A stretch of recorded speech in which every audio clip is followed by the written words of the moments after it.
mugomba ko dusoma he igice muhemu yoba yababariye n'umurongo numve ko twahawe bimwe. Ubundi yarahagurutse ni mu bubwiriza bumwe bwo mu ishengero rimwe rya Pentekote, acha anavugishwa ati amina amina, asema Bwana wa majeshi, leo hakuna mahubiri, leo ni maombi tu.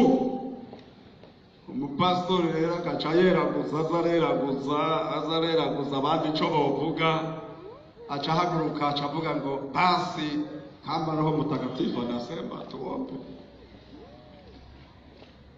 Ariko umuntu umwe mutoyi mushasha ari nk'ahari inyuma aca arahaguruka avyishurisha ijambo ry'Imana, aca aravuga tumva pastori, wandikire umumarayika w'ishengero rya,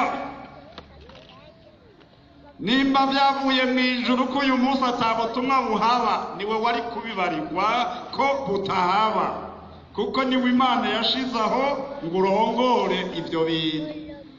None mwebwe yazananye hehe wo kubuza abantu kwigisha?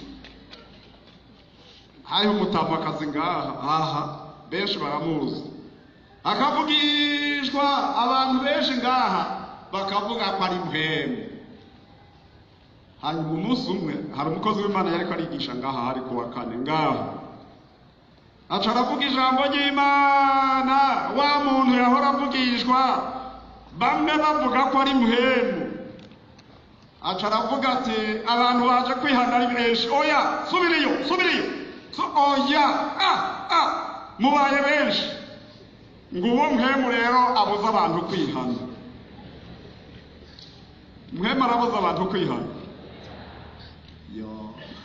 Ni ukuvuga rero hariho ibintu byinshi by'Imana bigoye gutahura.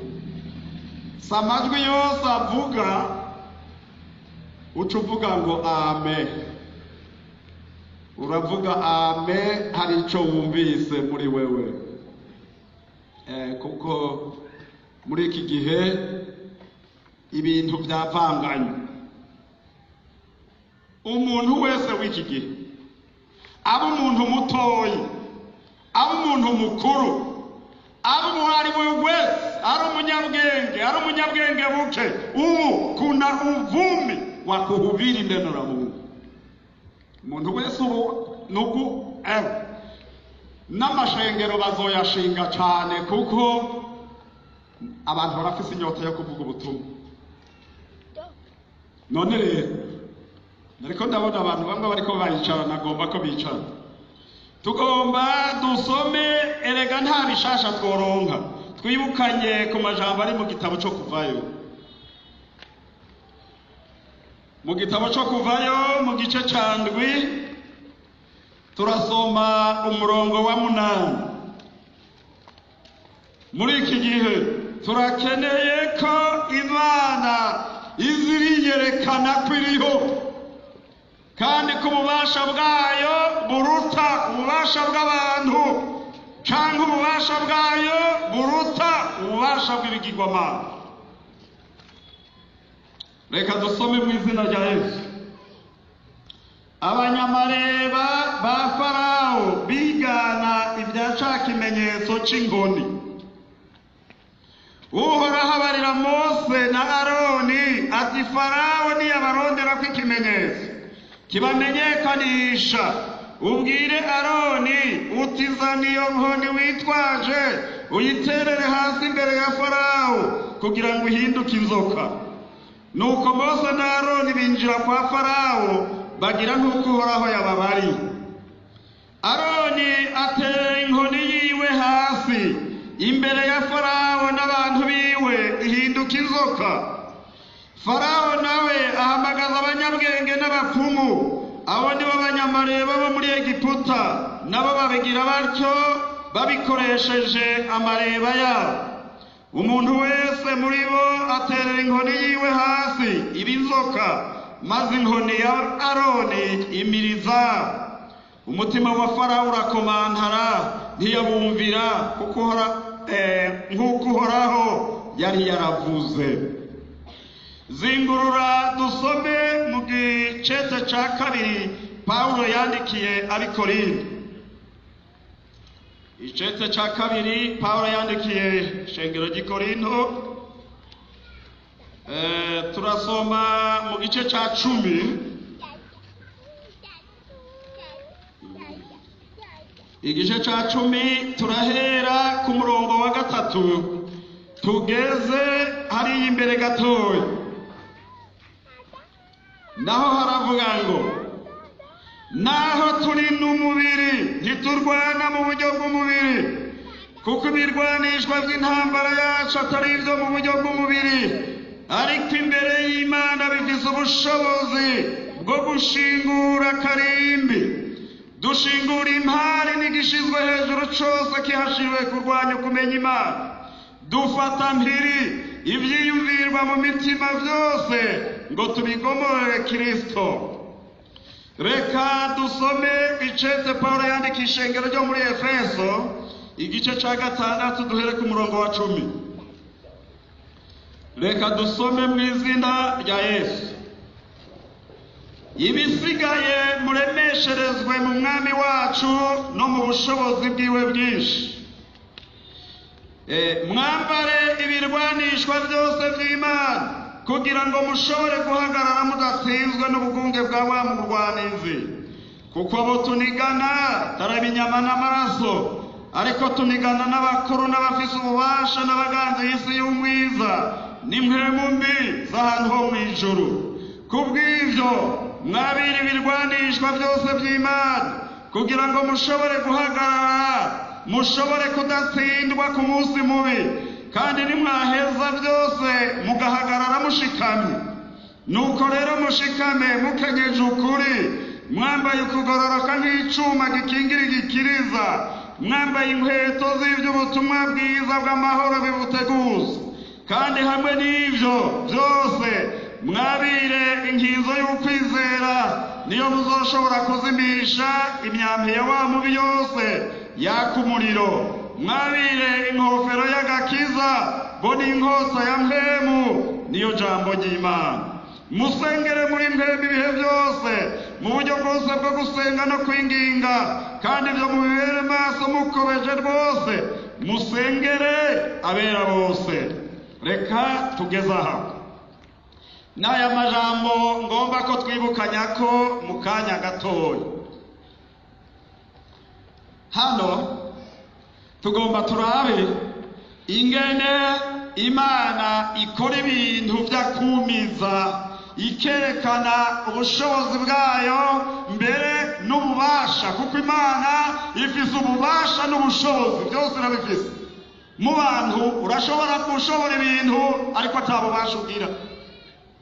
Urashobora kuba n'umuhinga ariko ukabura ukuguha aho wokoresha ubwo buhinga bwawe. Ariko Imana ifise ubushobozi n'ububasha byose irabifise. Iravuga iti genda kwa Farawo. Hanyuma rero ni Farawo yabasaba ikimenyetso, muraza gukora ibi n'ibi. Nari kubanza guca inyuma cyane ingene Imana ikora. Imana abantu benshi ganaho bicaye aha ntibaramenya ingene Imana ikora. Babona gusayangana tuzoja gusenga ku munsi w'Imana, ariko ntibamenye Imana yari yarayimenye Yobu. Aravuga ngo Imana irashobora gukura ikintu ciza mu kintu canduye, no mu gikengerwa Imana irashobora gukuramwo ikinyengomezi. Ehera tugomba tubanza tuvuge gatoya, tuje hariya kure gose. Mbega mu Bisirayeli ninde yatanguye kuja muri Egiputa? Yosefu. Agenda araramye ameze neza, agenda yaguzwe. Bamwe baramuranguye, abandi barongera baramucuruza barunguka. Hanyuma arashika hariya muri Egiputa, aca akorera umwe mu bahambaye aratona. Mu nyuma Satani aramukurikirana amusanga aho nyene akora, bimukwegera kuja mw'ibohero aratona, agenda agira ikiganza ciza, aravugishwa, arabarira abantu, arasobanura inzozi mw'ibohero z'umupfungwa nyene, z'umupfungwa. Imana yacu ni nziza. Uwundi munsi itangazo ritava ku mukuru w'ibohero ariko riva ibwami, rivuga ngo biragoranye ibwami, reguka uje ibwami. Hari bigoranye, hari ibwami. Imana irahambaye. Umviriza, umuntu yaboshwe, umuntu yagurishijwe akadandazwa, umuntu apfunzwe ku byaha yakoze bitari byo, kwirementanya, none itangazo rivuye hejuru ati ibwami biragoranye, sohoka uje ibwami. Umviriza, kugeza aho ibintu byagiye biragenda neza, araba mukuru, aramera neza, kugeza aho Imana, ndakunda Imana, icitera iyava kugira ngo inzara, kugira ngo abantu biwe Imana ibamuzanire bamusangeyo, na ba bandi bamugurisha nabo nyene bamusangeyo, na ba bandi bavuga ko atazoba mukuru bamusangeyo. Imana sinzi ko wayizeye warayimenye neza. Imana irahambaye. Mugabo rorera, abantu baragwiye, Yosefu arapfa. Ko Yosefu rero apfuye, umviriza, n'abandi bari barabonye ibya Yosefu barapfa. Haza urundi runganywe rutazi ibya Yosefu n'iby'Abisirayeli. Haca hahaguruka umwami rero, aritegereza Abisirayeli ingene bagwira. Aba bantu umuvuduko bariko, tukaba tutagize inama y'ubwenge, bazotuganza batwirukane muri iki gihugu. Ngo tugire inama y'ubwenge. Inama y'ubwenge ni inama yo kwicana. Abagore b'inkoro aha muri uru rusengero, aha novuga amazina y'abagore bakeyi mbona b'inkoro, umuntu yovuga ati naka na naka, hagarara aha tubaririra mu bagore bane bo mu rusengero bagire gutya. Aha ndababone he ngabajya, namwe murababona, mubabona ngaho. Barabatoranya babashiraho. Atumviriza rero, ni itegeko ry'umwami, umuhungu wese azovuka bamuzigurize, bagire gute? No mu bikoko, ni saki, ni suguru, ni igitsina gabo twagize amagorwa kuva kera. Uzovuka wese bamunige, ariko Imana ihindura. Imana irashobora guhindura n'uwo muntu ameze nabi, Imana ikamuhindura, ikamukoresha ibyiza.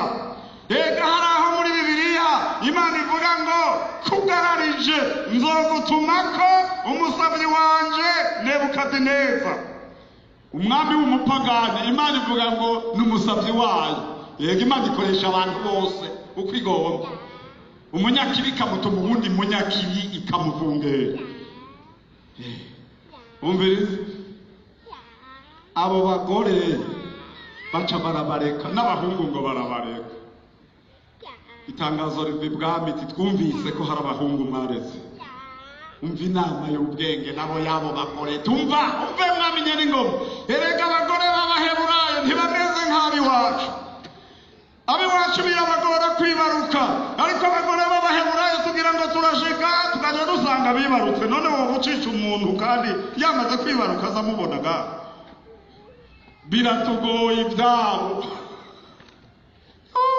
Ndakunda Imana nticegwa mu gukora ibyiza.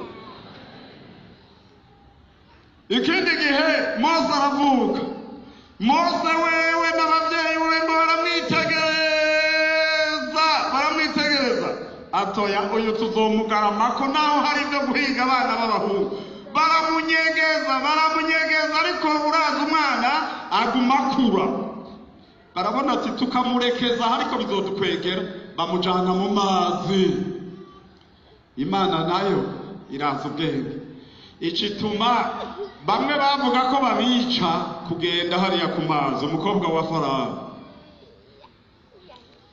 yumva ati ndabira hariya umwana w'umuhungu kandi ngo yari kararera.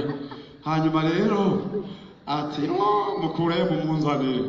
Miriyamu nawe yagiye hariya aritangura araraba ibiriko biraba hariya aca araza. Hari abagore b'abahinzi erega bariho.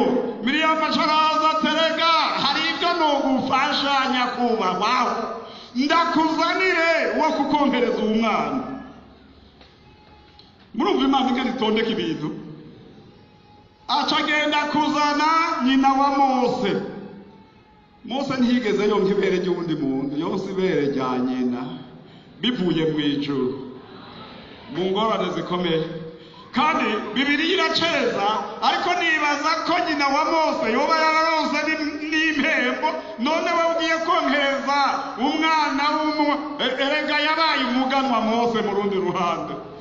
None ntiyari yakuriye ibwami, akura araba ingene bitondetse ibwami, akura araba ingene ingabo zitondekwa, akura abona ingene barya, akura abona ubushobozi bwabo aho buva bukagera.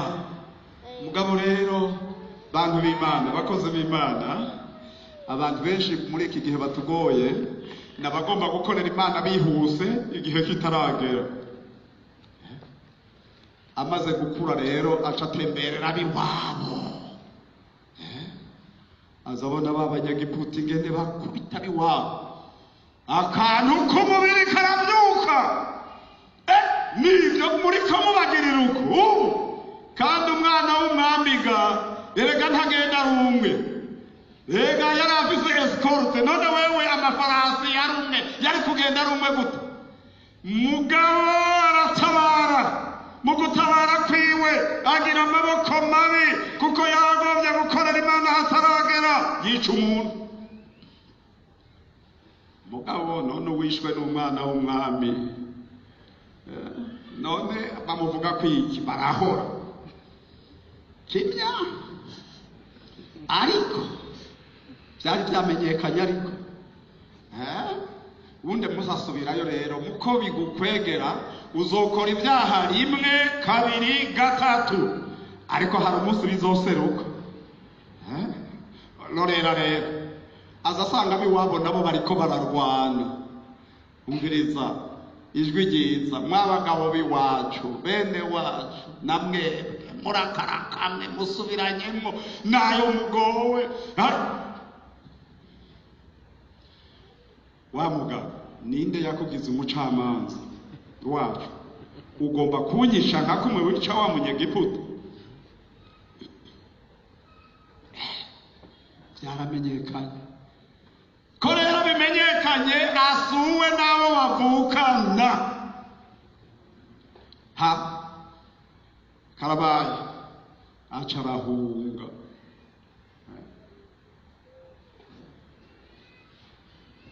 Erega bene data mwebwe mwaje hano uyu munsi mutugendeye muvuye mu mahanga ya kure. Erega aho hariho byinshi ngaho. None mwebwe ko mwaje ahari abatoza aca aranyamurura kure mw'iporo. Umuntu yize ibintu bihambaye byo hejuru kuko nta mwana w'umwami wo muri Egiputa n'ubwenge bwose bukomoka hariya bize murabizi. Nta mwana wo muri Egiputa yari kubatize. Mugabo asubira gushumba no kuragira. Imana igomba kugucisha bugufi ikagucisha mu ishure yayo irakumanura nepfo ukabanza ugatota hasi ugatekereza kugeza aho ibigombeye kuva.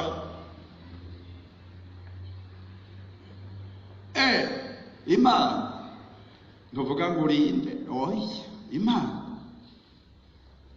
ariko ndakunda imana arashumba araragira imana yari ikiroreye igihe kuko ubuhanuzi bwari bwabariwe Aburahamu ko bategerezwa kumarayo imyaka 100 ariko Bibiliya ivuga ngo bavuyeyo bamaze imyaka 430 muri uko kwezi n'uwo mwaka wa 430 wa mugabo yihuta gukorera imana hataragera acararagira aturukiriza ku musozi w'Imana aza yumva ijwi ry'Imana riramuhamagaye riravuga ati Mose erega Imana iraza amazina y'abantu n'umuvyeyi azi amazina yacu Mose umva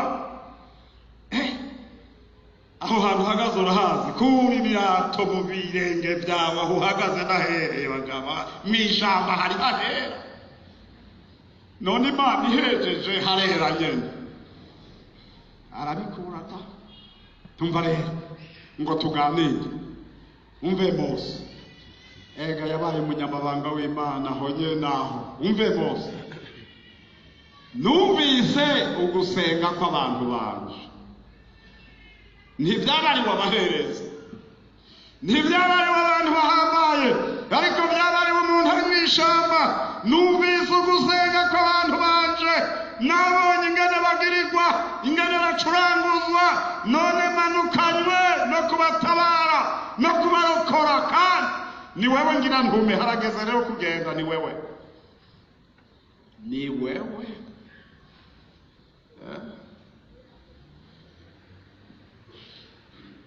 muri iyi minsi iheze hariho umuntu basengeye kuba umuvugabutumwa n'ahantu bamusengeye mwebwe mugomba gukorera Imana muzobanze mwitegure neza yewe hajya nasanze bigoye yego umuntu yaratevye aromoka ariyomora bamusengeye baramusengeye mu gihe kibi yakoze ikibi reka mvuge icabaye kuko nawe nyene arakizi yaratevye ariyomora yari yishe abantu mu gihe kibi maze rero bamusengeye ntibamenye iyo bamutuma baca bamutuma muri babapfakazi yapfakaje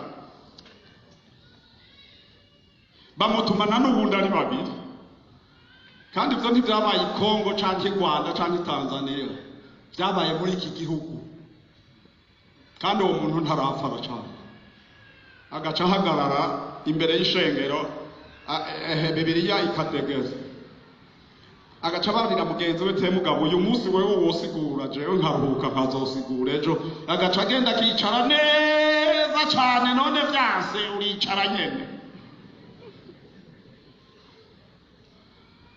arateba arasezera aragenda Mose nawe ate mugabo ni ugenda yibuka umuntu w'abandi yagandaguye hariya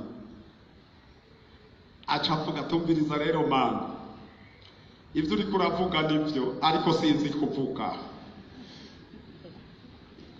ico ni kibazo cyo kubarira Imana utazi kuvuga Imana naho yogombeka gutegeka kuvuga nk'iradiyo yobishobora Imana mugabo aca avuga ngo ntazi kuvuga Imana tuzogenda ariko Jenda banuzogenda ati none urabahariye kera ibimenyetso byatanzwe amajambo ya noneho nibambaza ngo witwa nde nzovuga iki uzovuga ukuntu ati none abi wacu bo nibambaza abi wanyu bo ntibigoye urababarira ati Imana ya Aburahamu na Isaka na Yakobo bo babariye ivyo bazoca bamenya uwundi we nta bindi bigoye ati kandi ko wavuze ko utazi kuvuga rero nta ngorane muku gwawe Aroni ndazi ko ari imvuzi mujana kandi ni inkoni nakwerekeje kwibi ni wazoba yifise mugenda warugenda niho tugeze rero umviriza rero barashitse kwa Farawo Imana igomba yerekane ko iriho, igomba yerekane ko iriho. Imana iruta abami, Imana iruta abahambaye, Imana iruta ingabo, Imana iruta ibyo mu ijuru n'iby'ikuzimu. Imana ishobora byose. Ntaworumva avuga Imana. Mwamenye n'ingoma uhoraho aradutumye. Aho abatumye iki? Ngo rekura abantu biwe. Oya, ntabandekura. Mukora ikimenyetso bw'iki? Muvuge biki? Aro sana yakora. Yega yavyishe se ibyoroshe. Aryamika hajya. Hanyuma rero Farawo aramwitegereza aramugaya. Yarabagaye gose. Namye ngira ngo hariho ibindi bikomeye bahava bakora. Abanyegiputa bazi ivyo ni benshi cyane. Itangazo abapfumu bose n'abanyamareba, rondera Yane na Yambure, nibo bari abakuru b'abanyamareba bo muri Egiputa. Barondere baze muzane inkoni mushire turabe aba Baheburayo nabo ngo bari n'ibindi. Inkoni ziratonda zose zihinduka inzoka. Bakozi b'Imana, niwakorera Imana utari mu nkomezi z'Imana uzogira ikibazo. Umuntu umwe twiganye mu ishuri ya Bibiliya ahantu mu ishengero rimwe yaravuze ubutumwa abantu barahezagirwa bagwa hasi n'ibisigo, kuko Imana yatumye ijambo iragomba ikarituma igiti ibifise intumbero. Abonye baguye hasi hasigara abajenama bamufasha gusenga. Abajenama nabo barafatwa bagwa hasi nabo nyene, asigara ari umwe acaratemaguza ariruka abasiga mu rusengero. Ndabe rero, ndabe ingene biza kugenda. Ashitse mu mwonga hepfo yumva ijwi atumviriza. Ubu rero hakaza umutegetsi agasanga abantu barambaraye mu rusengero, nawe wagiye bazoguhiga mpaka bakugarukana, bazovuga ibyo wabahuriyemo ngaho uzobisigura neza. Agaca yikorera amaboko ati ndagiye mfanira abandi ariko mfire mu rusengero. Apana kuza gusenga gupfira mu rusengero. Mu rusengero bavuga butumwa, ndimo babapfira mu rusengero, ndagiye gupfira mu rusengero. Agarutse igisigo kiramutwenga, ariko kiramubarira ukuri igisigo. Imwemumwe ati nagira manuke ndagusange muri ujya mwonga ndakufungerereho ndakuzike muri bijya byondo hajya. Ariko kugarutse ukagaruka mu ngoro y'Imana, naje ndagiye. Imana ibikora uko igomba, yagomba gukiza aho hantu. Akenge karagaruka arina atako yumvise kigiye rero mwizina rya Yesu.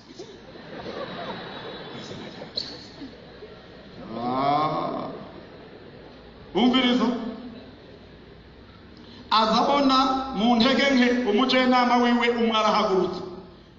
Iyo abonye babaye babiri rero atangurutse mwizina rya Yesu, mwizina. Ingufu zirakomeye. Mu gihe cya Goliyati na Dawidi ingabo zose z'Abisirayeli zari zanyegeye, nayo Yowabu yari yanyegeye, shefu d'etat-major wa Dawidi bose bari banyegeye. Ariko babonye wa mwana aciye umutwe Goliyati, abonye Dawidi aciye umutwe Goliyati, nta muntu n'umwe mu Bisirayeli yasigaye atari umuhizi. Banyegurukiye rimwe n'indabwe. Kareko byari byanze. Umva, reka tugaruke ngaho. Imana rero Mose yatunye tibasha. Leo ni leo. Jewe inkoni yanjye yabaye inzoka kandi ni imwe. None inzoka z'abanyamareba n'abapfumu ni nyinshi. None aha ndahakugwa nande. mugabo Imana yari yavuze ngo zobana nawe, nzojana nawe. Azabona ya nzoka yiwe. Haleluya. Itanguye kwinyagaza, irinyagaza. Ubundi buyoka bwose butangura kwinyagaza, izimira, iramira bwose. Farawo ariko araraba. Abanyamareba bariko bararaba. Uhoraho barira, Mose terega, subira mwakira inkoni yanyu mugende. Baca baritaha. Bivuga iki harya? Yega bari bababuye. Ubumara bwose, amareba yose, ubupfumu bwose. Bagenda babutwaye. Abanyamareba Farawo baca baritaha. Bashika ku Mana ati vyabaye kunuku none turatasha. Nari nababariye ko atazovyemera, nzomukomantaza umutima kugeza ku munsi wa nyuma. Umva bakozi b'Imana, mube mwaravuganye na shobuja ingene uzomukorera, mube mwaramenyanye. Muri iki gihe turiko turabona ibintu bishasha. Twebwe aho twumva umuhamagaro wo gukorera Imana, hari ibintu twasinya, nzoca aho bandungitse, nzokora ibi, nzubaha abamboneye izuba, bandambitseko ibiganza ukabisinyira. Mugabo ubu sivyo bibazana, oya. Umukuraho umushire hajya uraba induru ikivuga. No kwitwara yo kwitwara. Kubera iki? Hana mito, anatafuta kitu moja. Abana mwito. Twakoze muri iki gikorwa tutagira ibirato bisuku. Nta n'uwatugaburira. Byari bwaboneke. Twarabahungu b'imisoro ariko tukagenda sha n'imishana n'inzara. Temero kirere uyu twaramuteruye ku nderuzo nguyu. Pastor Rameke yakoze yinga yose, nta n'uwamufa, atari kurwana n'abadayimoni, nta bindi bamu. Agwisari mu nzira, induru iravuga turamwikorera. Turamwikorera, tumugendana imisozi, tumwikorera tumujanye ku bubwiriza haba. Mugabo ubu rero umukomye tisha we uva harya, hari bitagenda neza. Amahembe aya ucuzi bukira ukareka Imana ikayacasha. Imana irayaca. Turafise Imana yadutumye. Ibirwanishwa rero by'intambara yacu s'amajambo mu izina rya Yesu Kristo. Dufata mpiri ububasha bw'abadayimoni. Dufata mpiri ivyiyumviro bibi biri mu mitima y'abantu dukoresheje iri jambo. Abantu bamwe bagenda barapfuye mu mitima, batagiramo ubugingo, bameze nk'ibiti byumye. Ariko ijambo ry'Imana rirambarira ngo mpemu yera yemeza abantu iby'icaha n'ivy'ukororoka n'ivy'amateka, akemeza umuntu ko ari umunyabyaha, agaca bugufi. Abantu benshi muri iki gihe barataye kwizera, bagenda bambaye ibiheko bakabikorana. Harageze kuhoraho yerekana ububasha bwiwe, akagaragara ko ariho. Abaje nabi bakagaragara, abagomba gukora nabi bakagaragara, kuko turi mu kujabuka ngo tugende iwacu. Tarasha. Haleluya, haleluya. Numva iki gihe Imana igiye gusebya ibintu byinshi, muzobibona. Mupfe kura abasenze mugume ko musenga, muzobona iki gihe ko abantu bose kibasebya kikabashira ku butarusha. None wagira bizogenda guteze? Ishengero ni rya nyene ryo Kristo yaripfiriye, ntashobora kwemera ko bigumuko. Nabajije abantu bamwe iyo maze imisi, mbega twarahana kandi bari mu bantu b'Imana, mu bantu barongoye abantu. None ko mwanya numva aho mwicaye muyaga cyane bijanye n'uburozi.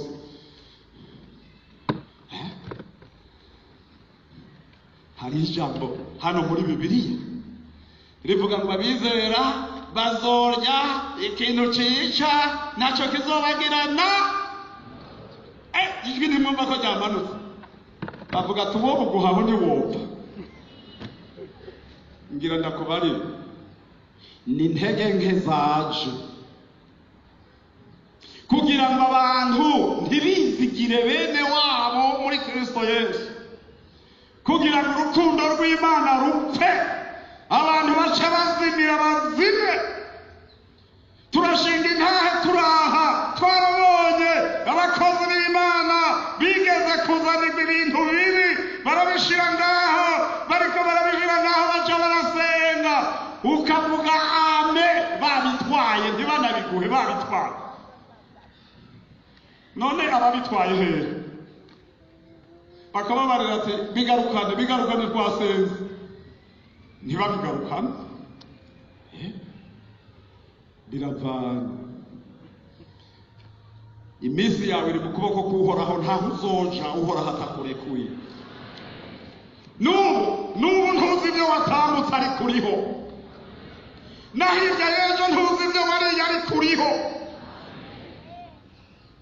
kandi aho Imana ibigombye n'ejo ntiwoshikayo. Naka kavuga ikuramwo gusa ugacugwa hasi. Ngo twegere Imana y'ubushobozi.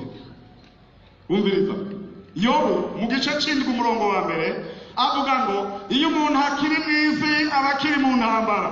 Ko turi mu ntambara rero, nico gituma hajya mu gitabo c'Abanyefeso kivuga ngo umukristo ukuri arakwiye kuba afise ibirwanishwa by'impemu. Ibirwanishwa by'impemu, ubwa mbere wambare agakiza, ugendane ijambo ry'Imana, ukenyeze ukuri, raba ukabitonze. Sindiko ndavuga ukabitonze, ndiko ndavuga jewe ibyo ngomba. Hamwe n'abagize agakiza gashitse, nkagendera mu kuri no kugororoka, nkazigama ijambo ry'Imana, amen, nkagira ukwizera. Ukwizera Bibiliya ivuga ngo n'inkinzo ishobora kuzimya imyambi ya wa mubi yaka umuriro. Hari aho imyambiza yaka umuriro, hari aho usenga bikanka kuvuga amen. Iyo rwageranye ko amen irabura wasenze. Hari abandi bavuga ngo azofata iminsi 3 asenga, umunsi umwe gusa ntawumara. Hajya rero urugamba ruba rushushe. Kera ntawavuga ingene aja gusenga. Ubu murahura mu nzira, aturoye hehe ngo ngiye gukesha. Namawe so ngo arashobora kubona n'ibyo mu mpisho, kandi wiyugaranya ukajayo arashobora kukumvira hariya, hanyuma bigaca bigaragara yuko ari Imana y'ukuri. Haleluya. Umviriza, nagomba nongere mvugane n'abakozi b'Imana. Umva, badusubire twinanate, bavuga butumwa, twongere duhagarare neza, twibukire isezerano. Yesu yatumye abigishwa 70, atuma 2 bagenda kwigisha. Muzobisoma muri Luka 10 umurongo wa 17 kugeza 20. Abatumye kwigisha rero baca baragarukana raporo, baramubarira bati mu izina ryawe impemu zirahunga, ziratwumviriye tuvuze izina ryawe, byose bigenda neza. Izina ryawe rivuze byose birashoboka. Papa, niko umuntu w'Kinshasa avuga. Umva, nawe arababariranye n'igikorwa. Tumva, mwebwe mwabonye impemu mbi zihunga, ariko je ngo badababarira ivyo nabonye.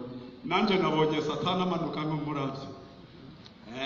Urumva, mwaraha abantu bijajara, naho uri kurasenga, naho uri kuraririmba, urakwiye kuba mu nkomezi. Yesu yabonye abigishwa biwe bariko barasenga abadayimoni, bariko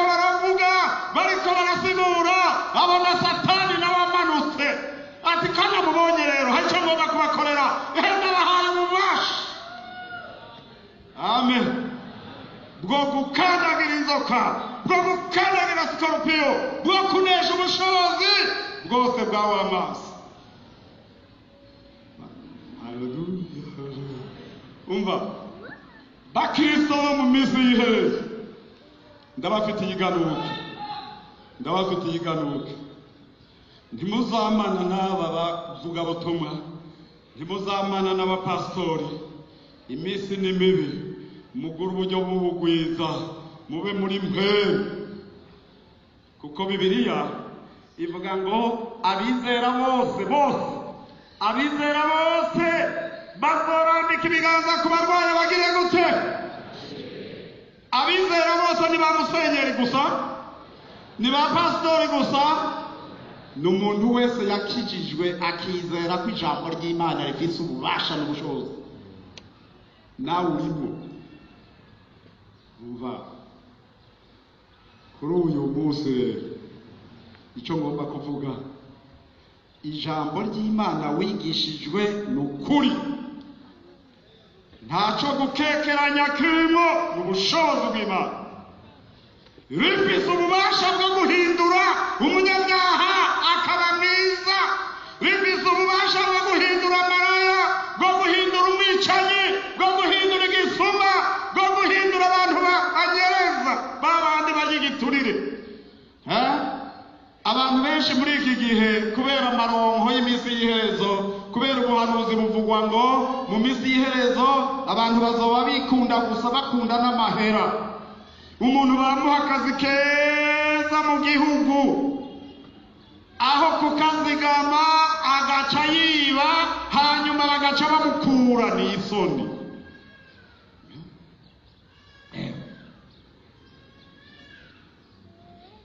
Bakaguha sosiyete.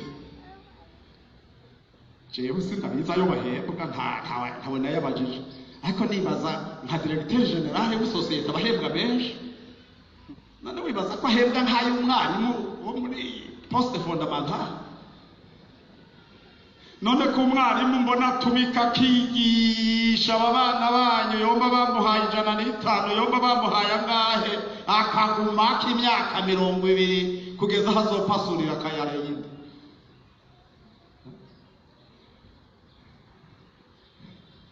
Jewe sindi umutware, nta bushobozi mfise n'ububasha bwo kubikora, ariko umwarimu jewe ndabona ko ari umuntu yihebeye igihugu pe. Umwarimu muragahezagirwa n'Imana, abarimu bakristo. Ni ukuri iyo ndabye ibikorwa by'umwarimu n'ibikorwa bikomeye. Erega wewe nta naho yoyiberega, naho amageragezwa yoba atarigwa yandikisha ronka ikindi aronka, nta n'amahera amushikira, ashikirwa n'iryo jana n'ingaha agiye gutora hariya.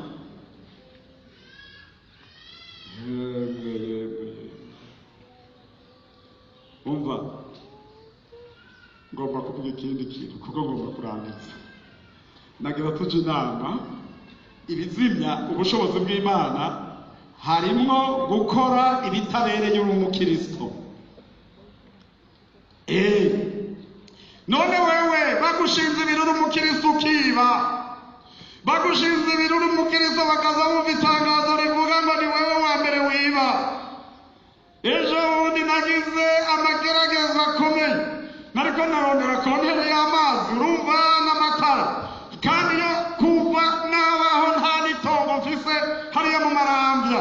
Mugabo umuntu w'inkozi y'ikibi aragenda hariya mu mashini, ndorera ko banzanira ngo banshirireho, aragenda arabihindurira hariya avyandika ngo bizoja mu Marambya.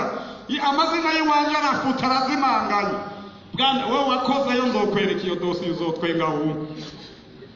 Mugabo abanzi baravuga bati uyu muntu ntaraba mu Marambya yemwe, ariko ntaco narabihinduye. Nzoronka iyo konteri, ninayibura naho igasubira kuja mu Marambya, inzira ziruguruye, tuzobivuga ku babishinzwe bazoyimba. Kandi abo twamenyanye n'abakristo, jewe nta mupagana nzi, jewe nzi n'iyi monde yaha.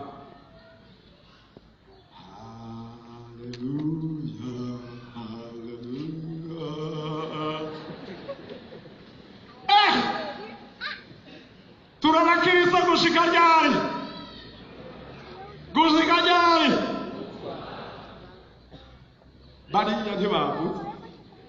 Mwebwe mugomba kuba abakristo gushika ku wa kangahe? Ku wa kane?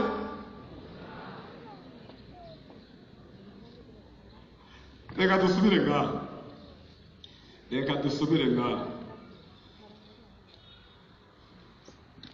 Dusome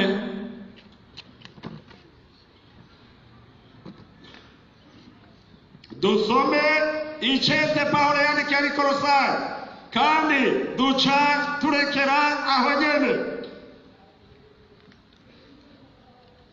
Uwo muntu twizeye n'umuntu akomeye.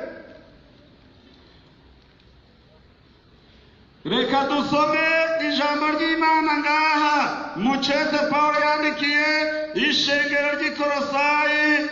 Ndabereka aho dusoma muratangara. Igice ca kabiri umurongo wa 13 havuga ngo, kandi hamwe mwari mugipfuye mwishwe n'ibicumuro byanyu n'ukudakebwa kw'imibiri yanyu yabagiranye bazima, nawe imaze kuduharira ibicumuro byacu bingahe? Ihanaguye n'icete kitwagiriza kirimo amabwirizwa caduhama, igikura hagati yacu nayo ikibamba ku musaraba. Reka dusome igitabo c'Abanyefeso igice ca kabiri ku murongo wa 2, kuko hariya twasomye havuga ngo, kuko abo tunigana atari inyama n'amaraso, ariko tunigana n'abakuru n'abafise ububasha n'imwemu mbi z'ahantu ho mw'ijuru. Reka dusome uyu murongo wa 1 n'uwa 2, Abanyefeso mu gice ca kabiri. Namwe yarabagize bazima hamwe mwari mupfuye mwishwe n'ibicumuro n'ibyaha byanyu, ibyo mwagenderamo kera nk'uko iby'isi bigenda, mwumvira umwami w'abaganza ikirere, niwe mpemu mbi ikorera mu bantu bameze gute? Bintabarirwa. Muri abo bakuru tunigana harimo umukuru w'abaganza ikirere, ngo ni mpemu mbi ikomeye ikorera mu mitima y'abantu bintabarirwa. Ukabona umuntu bamubarira ati rabiye akarabiyi, abakoreshwa n'uyu mwami w'abaganza ikirere.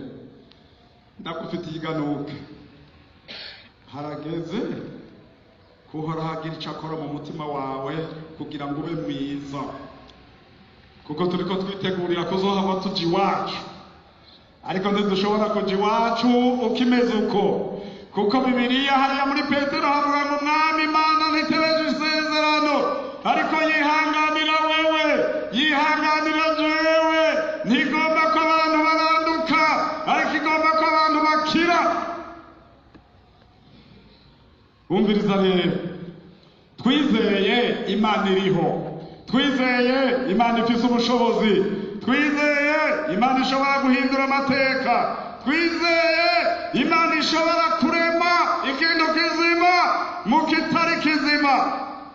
Noshobora kubarira abanyabwenge mwize byinshi muri ngaha, mbarira namwe ingene igiti cumye cahindutse inzoka coshobora kubamwo umuheha n'ubugingo bwo kumira izindi nzoka, kuko ikintu gishobora kumira ikindi kiba gishobora kurya, kiba gishobora kuba gifise amaraso, gishobora kuba gifise amara. Inkoni ya Mose yabayemwo amara n'ibindi byose no kurya, ariko yo irya igiti cumye, kandi iyo nkoni ya Mose cari igiti cumye gihinduka kizima, kirya ibifise ubugingo. None wobisigura gute? Naho wowe warananiranye, Imana irashobora kuguhindura.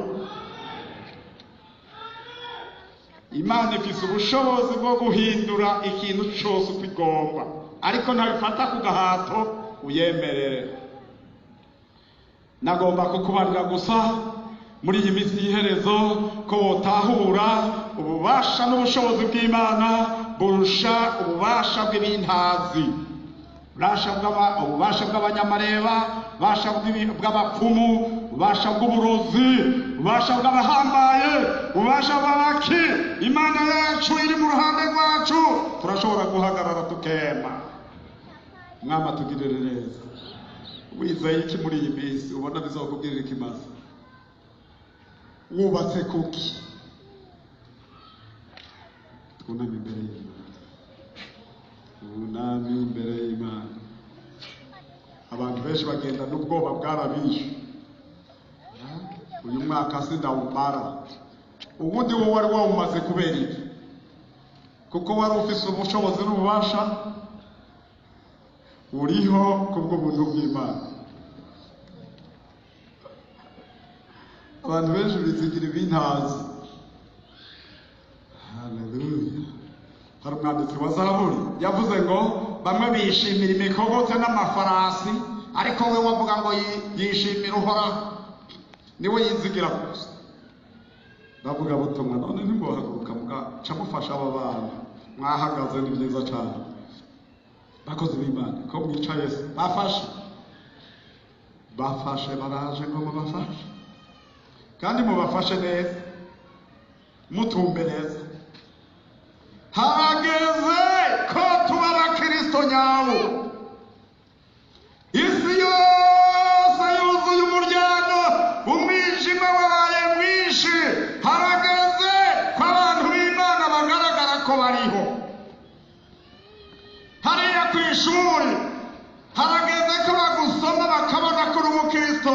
Hariya mu biro, hariya mu isoko ukorera, hariya hose ugenda, hariya mu rudandazwa, harageze ko abantu bavuga ngo jewe ibi bintu nabikuye kwa naka, ndazi ko ari iby'ukuri. Tugira dusengera aba bantu baje. Aba bantu baje tubasengera Imana. Imana irabizi kandi Imana irabakunda.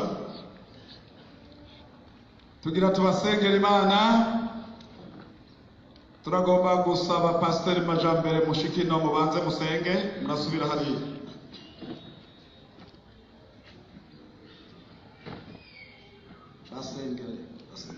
Mana Data wa twese uri mu ijuru, Imana yicaye ku ntebe y'imbabazi. Imana iticiraho, ariko irondera ko uwari yaraciwe ntazorinda afakira igicibwa, agaruke kuri Yesu yicaye ku ntebe y'imbabazi. Aba Data turamushimiye Mana, mu izina rya Yesu Kristo turasengera aba bantu birimbuye kugira ngo ntibazopfe rubi, bategure kazoza keza inyuma y'urupfu. Mana baraje kwihana, baraciye bugufi Mana. Haleluya. Kandi baje bizeye kugiharira, kugitanga imbabazi. Mana turabasengeye, amaraso ya Yesu nabuhagire, amazina yabo asubire kwandikwa mu gitabo cy'ubugingo budashira cyo mu ijuru. Mu izina rya Yesu Kristo turabasengeye Mana, ubeze mu mpemuro mukuri. Barihaniye kureka, baraciye bugufi. Mu izina rya Yesu, mu izina rya Yesu turizige kubahaye imbabazi Mana. Baje barushe, ariko kubw'imbabazi z'Imana baranezerewe ko Uhoraho abababariye, baranezerewe ko Imana ibababariye, baranezerewe ko amazina yabo ko bihaniye kureka, baranezerewe ko amazina yabo asubiye kwandikwa mu gitabo cy'ubugingo budashira cyo mu ijuru. Urakoze Mana kubahariye, urakoze kubahariye utabaharuriye, ko bihaniye kureka, urakoze kubababariye. Kandi turabasengeye Mana, ubahe kuzogira iherezo ryiza. Urakoze kubikoze kandi kubatsindanishirije mu izina rya Yesu Kristo, amen. Mana Data wa twese, aba bantu bawe mwami bemeye guca bugufi turabarengukanye ubugira kandi imbere yawe abantu muri bo baba bizera intazi turafise imana mw'ijuru imana ifise ubushobozi imana ibohora ababoshwe imana ibohora abantu baziritse mu izina rya Yesu Kristo turacagaguye imbuto z'imizimu y'ikuzimu turacagaguye imbuto z'amareba y'abantu turacagaguye imbuto z'ibintazi imbuto z'abanyamareba imbuto z'abapfumu abantu bagendana kwiherura turabahoye mu izina rya Yesu Kristo turabahoye ubushobozi bw'Imana nibubamanukeko bihinduke bahinduke ibyaremwe bisha ubasiga amavuta y'agakiza bumva ukubahoka bumva amaraso ya Yesu Kristo ariko arabuhagira Mana ubagirire neza ubafashe turagushimiye ko wemeye ukwihana kwabo no guca bugufi turagushimiye ko wemeye ko batuye ibyo bakoze turagushimiye ko bagiriye imbabazi kuko wavuze ngo tubasengeye nawe uzumva uri mu ijuru baharire nuko turabikwandikiye harira abantu bawe muri iki gitondo ca none muri aya masaha y'umurango ubaharire imbabazi zawe zibabeko babuhoke nuko tubasengeye gutyo mu izina rya Yesu Kristo umwami n'umukiza wacu amen. Umwami abagirira imbabazi ariko Yesu yabariye umuntu ahari ibyaha ngo genda amahoro ntukongere gukora ibyaha naho baba batagushikiriye ukaba ufise ibiheko ntubitahane ubitaho muri iyi minsi abantu basubiye mu bintazi byinshi ariko turafise Imana ifise ubushobozi Imana ifise kubohora twagomba gusengera abandi bantu bafise imitwaro yindi banyikiza bafise ingwara n'ubumuga bafise ibindi bibagoye bahagararaho bari tubasengera Imana.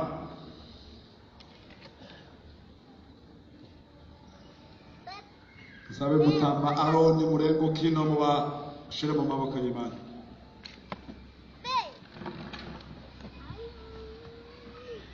Imana data wa twese wo mwijuru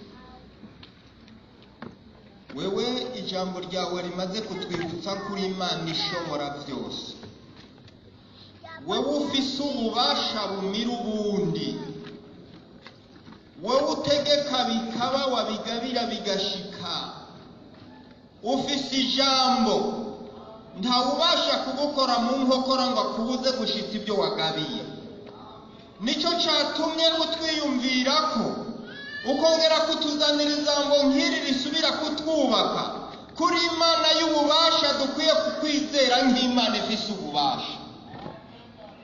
Ego memana none raba basabye n'abasabyikazi bawe barahagurutse bafise akababakiye mu mitima bafise akababakiye mu ngingo bafise akababakiye mu mubiri baragondamiwe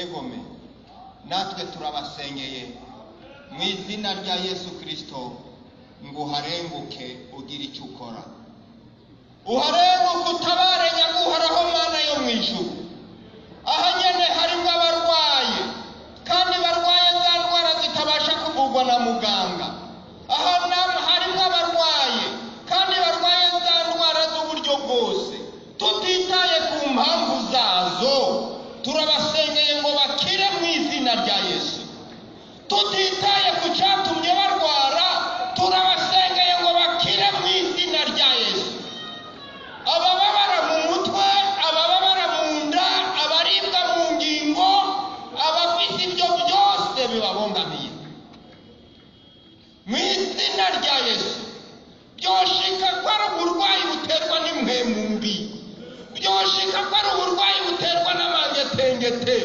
byoshika ko ari uburwayi buterwa no kwivumbura k'umubiri izo zose mu izina rya Yesu turazihagaritse reka bakire ubunyene kugira ngo twumve intahe yabo ububasha n'ubushobozi byongera bigaragare mu izina rya Yesu bakire mu izina rya Yesu. Imwe mu zitera uburwayi zivamo mu izina rya Yesu. Ububasha n'ubushobozi bw'abadayimoni bivamo mu izina rya Yesu.